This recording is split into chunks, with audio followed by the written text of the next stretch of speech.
శ్రీరామ సీతారామ.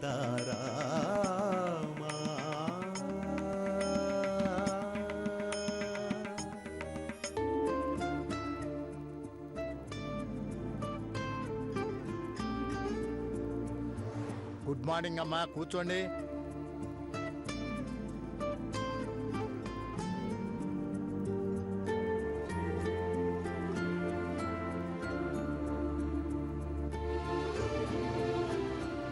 అమ్మా స్రవంతి, నీకిష్టమని ఈరోజు మసాలా దోశ వేయించానమ్మా. ఏంటి ఈరోజు నాన్న నా మీద స్పెషల్ ఇంట్రెస్ట్ చూపిస్తున్నారు? ఏదో మ్యాటర్ ఉండే ఉంటుంది, చెప్తారుగా, చూద్దాం. చూస్తారేమిటమ్మా, తినండి. చాలు. తినండి అమ్మా. ఆ, ఇదిగో ఇడ్లీ కూడా వేసుకోండి. అబ్బా, నా చేతి కూడా నేను స్పెషల్ గా సాంబార్ కూడా చేయించానమ్మా. జాను, పరిస్థితి చూస్తుంటే ఏదో పెద్ద టెండరే ఉన్నట్టుంది. విషయం చెప్పడానికి బాగా యాక్ట్ చేస్తున్నారు. చేయని అక్క, నేనున్నానుగా. ఆయన స్టేజ్ లెవెల్లో యాక్ట్ చేస్తే నేను స్టేట్ లెవెల్లో యాక్ట్ చేస్తా. సాంబార్ కూడా వేసుకోండి అమ్మా. అమ్మా, ఇంకొక ఇడ్లీ వేసేనా? వద్దు, చాలు చాలు. నీకు?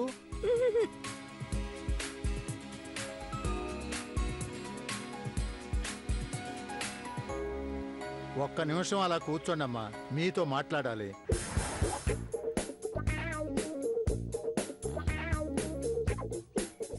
అమ్మా స్రవంతి, ఇన్ని రోజులు బట్టి నేను ఎదురు చూస్తున్న శుభవార్త ఇప్పుడు చెప్పబోతున్నాను.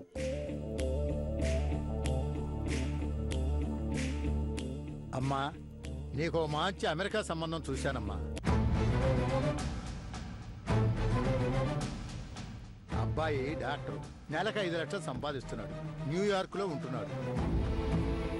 నీ ఫోటో చూసి కోరి మరీ నేను చేసుకోవాలనుకుంటున్నాడు. నువ్వు సొంతంగా ప్రాక్టీస్ పెట్టి కోర్టు మెట్లు ఎక్కకముందే అత్తారింట్లో కారు పెట్టబోతున్నావు. నాకు చాలా సంతోషంగా ఉందమ్మా. అన్ని విషయాలు మాట్లాడుకోవటానికి 4 రోజుల్లో వాళ్ళు ఇక్కడికి వస్తున్నారు. అందుకని మీ లాయర్కి చెప్పి ఆఫీస్కు వెళ్లకుండా మానేసి ఇంటి పట్టునే ఉండాలమ్మా. మీరెందుకు అలా చూస్తున్నారో నాకు అర్థమైందమ్మా.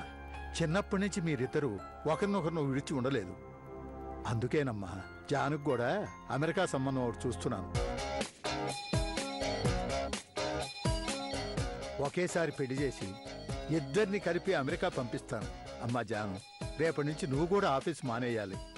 అలాగే నాన్న, మీ మాట మేము ఎప్పుడు కాదన్నాం. మీరు చెప్పినట్టే రేపటి నుంచి ఇద్దరం ఆఫీస్ మానేస్తాం, అమెరికా సంబంధం చేసుకుంటాం. నాకు తెలుసమ్మా, మీ ఇద్దరు నా మాట వింటారని. జాగ్రత్తగా ఆఫీస్కి వెళ్ళిరండి అమ్మా. సరే నాన్న, బాయ్ బాయ్.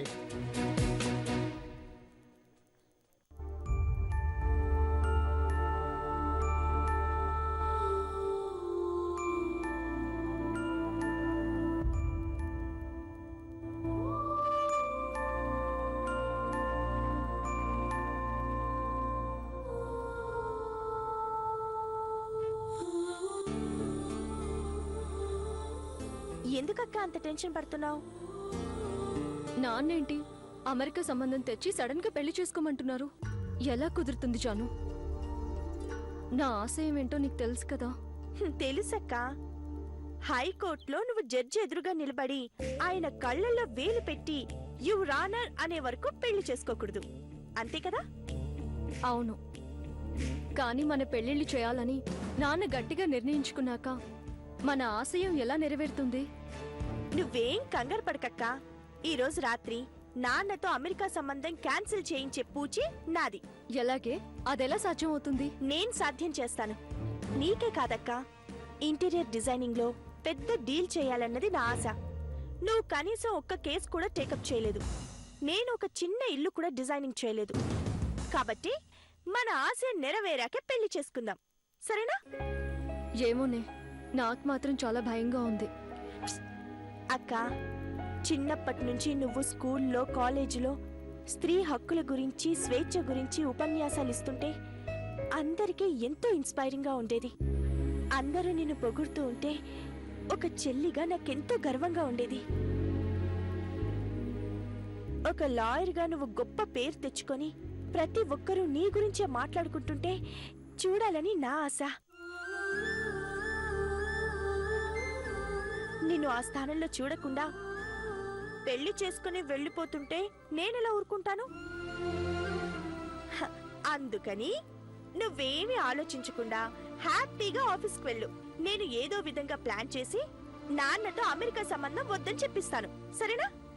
నాన్నకి నువ్వంటే ప్రాణం. నువ్వు చెప్తే ఖచ్చితంగా వింటారన్న ధైర్యంతో వెళ్తున్నాను. ఆ బాధ్యత నీదే. సరే, తప్పకుండా. ఎక్కక్క. పద.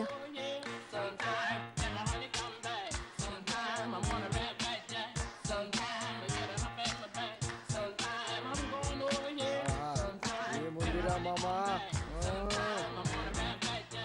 ఏ పూరి ముందురా ఫిగర్ అదిరిపోయింది. ఈ పాపకి ఫోనే లోకమైందిరా.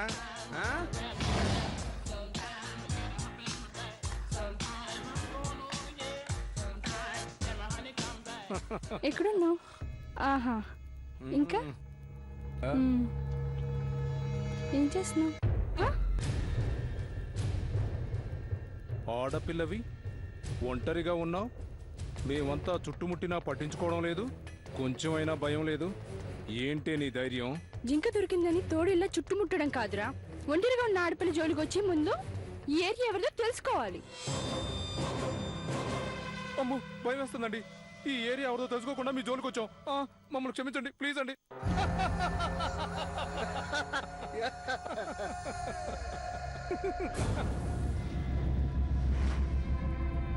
ఒక్క నిమిషం. ఏరియా వాళ్ళందరూ ఎవరిని చూసి ధైర్యంగా ఉన్నారో అతని గురించి చెప్తాను. ఆ వ్యక్తి గురించి తెలుసుకున్నా కూడా నీకు దమ్ముంటే నమ్మి చేయవేయచ్చు. సరే, నీ ఆనందం నేనెందుకు కదనాలి? అలాగే చెప్పు. అతని పేరు వింటే అన్యాయానికి భయం పుడుతుంది. పేరు వింటే అన్యాయానికి భయం పుడుతుంది.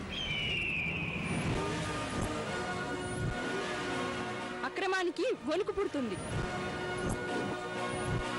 దౌర్జన్యం తల వంచుతుంది. నేరం పారిపోతుంది. నీతి దండం పెడుతుంది. నిజాయితీ సెల్యూట్ కొడుతుంది. ఇచ్చిన బిల్డప్ చాలు గానీ ముందు వాడెవడో చెప్పు. రామ్, ఏసీపీ రఘురామ్.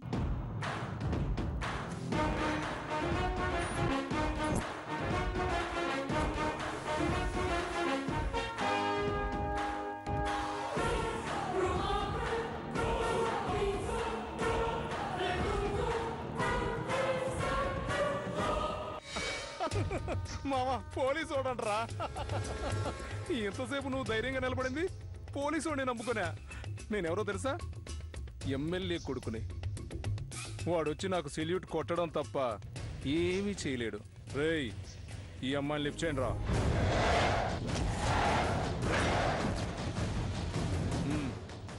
చెయ్యి, ఫోన్ చెయ్యి.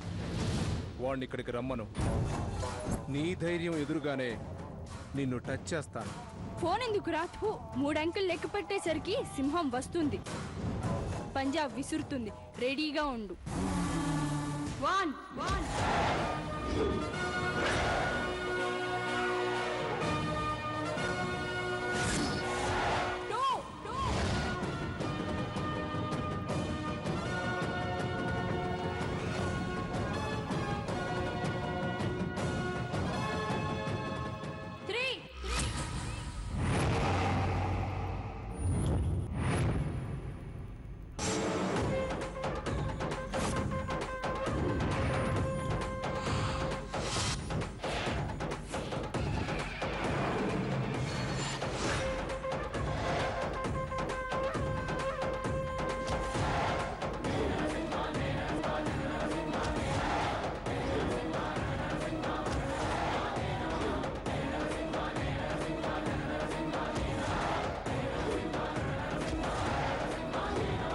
నేరస్తుల పాలిటి సింహ స్వప్నం, సామాన్యులకు అభయ హస్తం. Ram, assistant commissioner of police. Raghuram. అచ్చా, అయితే ఏంటి? నీ ఎదురుగానే ఈ అమ్మాయిని టచ్ చేస్తాను. అరెస్ట్ చేస్తావా? లాఠీలతో కుళ్ళబొడుస్తావా? మమ్మల్ని స్టేషన్కి తీసుకెళ్లే లోపే నీకు ఫోన్ వస్తుంది.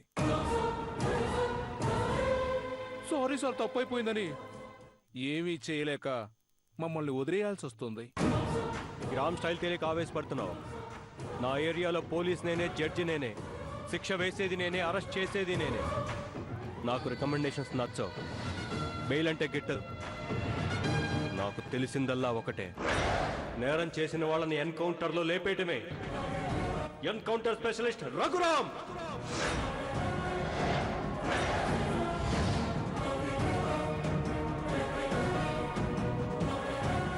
వద్దు వద్దు, నేనెవరో తెలియక ఆవేశపడుతున్నావు. ఆ తర్వాత చాలా బాధపడతావు. ఎదురుగా ఉన్నోడి పుట్టు పూర్వోత్తరాలతో నా పిస్టల్కి పని లేదు. బుల్లెట్ ఉంటే చాలు, అది ధైర్యంగా నీ గుండెల్లో దిగిపోతుంది.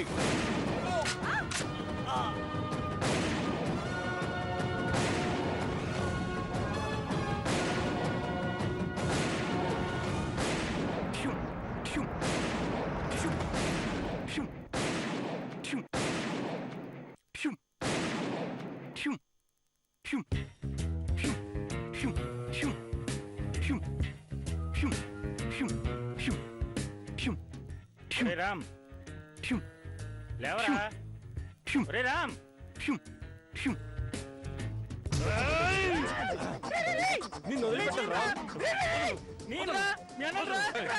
నువ్వు అన్నయ్యవైనా గిన్నయ్యవైనా, నువ్వు ఎవడమైనా సరే, ఆడపిల్లల జీవితాలతో ఆడుకునే నీలాంటి వాడిని సమాజంలో చేరి పారేయటానికి పుట్టిన యుగ పురుషుణ్ణి రా.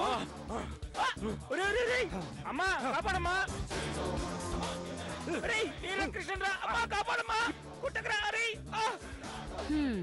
వీడికి మళ్ళీ కలొచ్చినట్టుంది.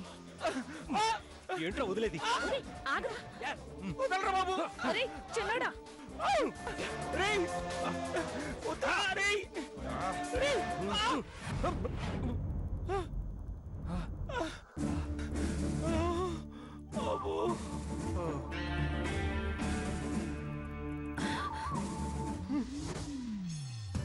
ఏంటమ్మా, బంగారం లాంటి కళ చెడగొట్టింది కాక ఇంకా సీరియస్ గా చూస్తావేంటి?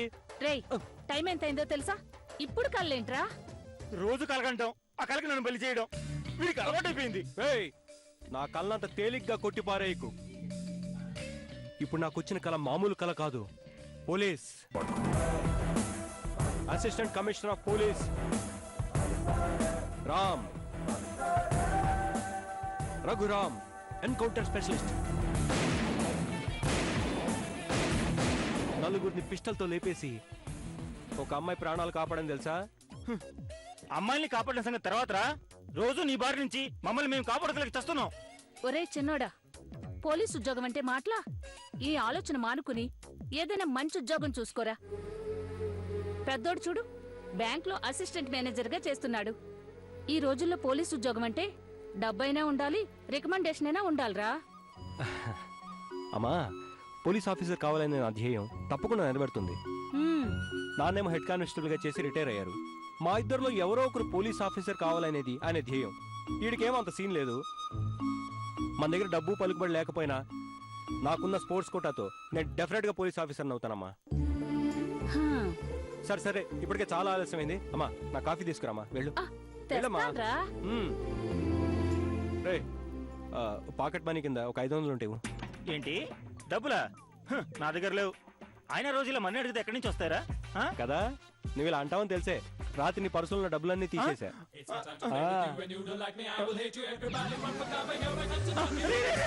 అది 1000 రూపాయలు నోట్రా? అడగంగా నీ చుట్టూ 400తో పోయేది. వడ్డీతో సహా 1000 రూపాయలు అయింది. 600 వడ్డీ ఇచ్చుకున్నావు. నిన్ను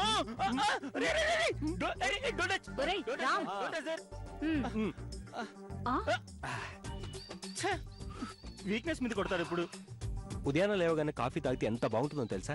థ్యాంక్ యూ. ఒరే పెద్దోడా, వాడు అడిగినప్పుడల్లా డబ్బులు ఇచ్చి వాడిని చెడగొట్టేస్తున్నావురా. ఇది మరీ విడ్డూరంగా ఉందమ్మా. నేను వాడికి డబ్బులు ఇవ్వడం ఏంటి? వాడే బలవంతంగా రోజు నా దగ్గర నుంచి డబ్బులు లాక్కుంటున్నాడు. సరే గాని ఆఫీస్కి టైం అయింది, వెళ్ళు. మర్చిపోయాను.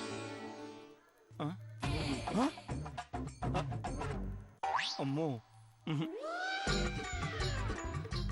అదేంట్రా ఆఫీస్కి వెళ్లాల్సిన టైంలో మళ్ళీ వచ్చి కూర్చుంటున్నావు? ఇంకో 5 నిమిషాల వరకు రాహుకాలం ఉందమ్మా, అది పూర్తయ్యాక వెళ్తాను. కర్మ, ఈ రోజుల్లో కూడా ఈ చేదస్తాలేమిట్రా?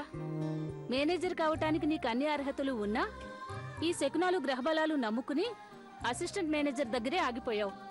అమ్మా, నన్ను ఎవనాను భరిస్తాను, నన్ను అమ్మకాన్ని మాత్రం ఎవరకు ఊరుకోను. దీనికి మాత్రమేం తక్కువ లేదు. ఇంతకు ముందు నువ్వు చేసిందేంట్రా? మేనేజర్ పోస్టుకి పరీక్ష రాయాల్సి వచ్చినప్పుడు అదేదో గ్రహణం అని ఓ రోజంతా ఇల్లు కదలలేదు. ఆ,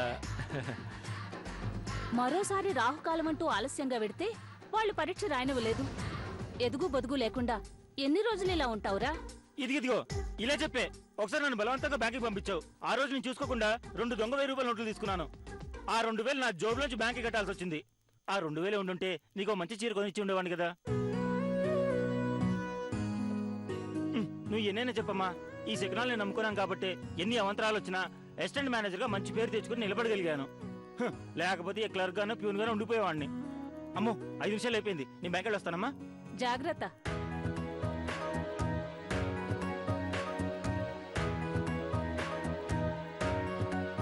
నీకేమయ్యా, హాయిగా పైకెళ్ళిపోయావు. నా బాధలు చూసి నవ్వుతున్నావు. నీ బదులు నేను పోయినా బావుండేది. పెద్దోడేమో భయస్థుడు, ప్రతిదానికి శకునం అంటాడు. వాడి చాదస్తంతో చచ్చిపోతున్నాను. చిన్నోడికేమో బొత్తిగా బాధ్యత తెలీదు. ఏ క్షణంలో ఏ గొడవ తెచ్చిపెడతాడోనని భయంగా ఉంది.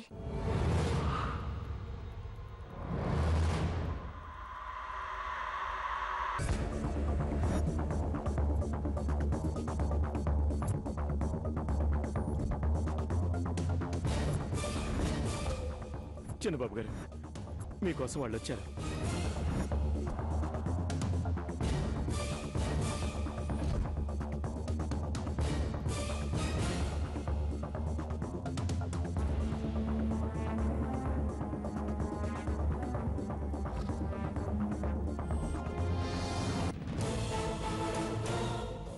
నమస్తే భయ్యా. నమస్తేనా? నమస్తే సార్. నమస్తేనా?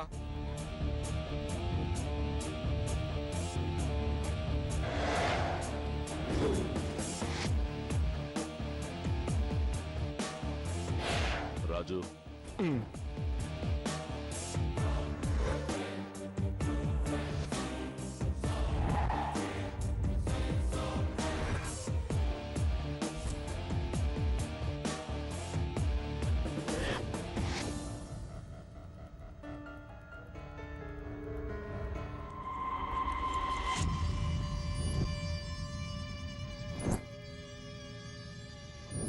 తను నా దేవత, నా ప్రాణం, నా భార్య. నా భార్య కనిపించడం లేదు. ఏమైంది సార్? మీరంతా నేను చెప్పింది మాత్రమే వినాలి. No questions. ప్రశ్నలు అడగకూడదు. నువ్వే మాకు పెద్ద ప్రశ్న. ఏ రియాక్షన్ తెరిచావదు. కనీసం సందేహం వచ్చినప్పుడైనా అడగకపోతే ఎలా? వాళ్ళ అనుమానం ఎలా తీరుతుంది? నా దేవత ఎక్కడికి వెళ్ళింది, ఎలా వెళ్ళింది, ఎప్పుడు మిస్ అయింది, ఎలా మిస్ అయింది, ఇవన్నీ మీకు అనవసరం. నా మీనమ్మ ఎక్కడున్నా మీరు కనిపెడతారన్న నమ్మకంతో మిమ్మల్ని పిలిపించాను. వెళ్ళండి, వెతకండి, ప్రతి అంగుళం గాలించండి. సీతమ్మ జాడ కోసం వెళ్ళిన వానర సైన్యంలా కదలండి. మీరందరూ వేట సింహాల్లా వెతకాలి. మీ కళ్ళు డేగ కళ్ళులా పని చెయ్యాలి. హైదరాబాద్, శ్రీకాకుళం, కర్నూలు, విజయవాడ, నెల్లూరు, కడప అన్ని జిల్లాలు వెతకండి. ఏ ఊరు ఏ జిల్లా వదిలిపెట్టద్దు. తమిళనాడు, కర్ణాటక, మధ్యప్రదేశ్, మహారాష్ట్ర, కేరళ అన్ని రాష్ట్రాలు గాలించండి. ఈ ప్రపంచమంతా జల్లెడి పట్టి నా భార్యను నాకు వెతికి పెట్టండి. ఎంత డబ్బు ఖర్చైనా పర్వాలేదు. రాజు, ఉమ్.